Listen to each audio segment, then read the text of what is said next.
BFM Business, BFM Crypto, la chronique.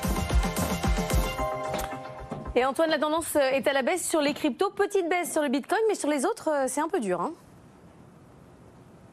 Oui, le Bitcoin se maintient quand même au-delà des 27 000 $, mais effectivement, c'est beaucoup plus compliqué pour l'XRP qui subit un gros mouvement de correction, qui retombe à 50 cents, mais surtout impressionnant sur l'Ether, qui repasse même assez violemment sous les 1600 $. Alors, qu'est-ce qui se passe précisément sur l'Ether ? Déjà, ça fait un peu plus d'une semaine désormais que l'Ether a droit à la cotation de ses premiers ETF, ses premiers produits financiers adossés à des cryptos édités par des spécialistes. Et force est de constater que tout le monde est short sur l'Ether, tout le monde est vendeur en ce moment. Donc première source de pression qui est plus technique.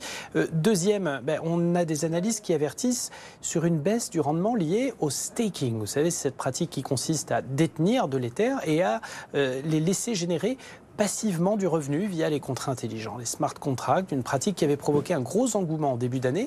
Mais JP Morgan, par exemple, note que le rendement est en train de baisser sérieusement sur le staking avec les dernières remises à jour du réseau crypto. On passe de 7,3 à 5,5% seulement désormais. Un phénomène qu'avait prédit Vitalik Buterin, le fondateur de la blockchain Ethereum et de la crypto Ether.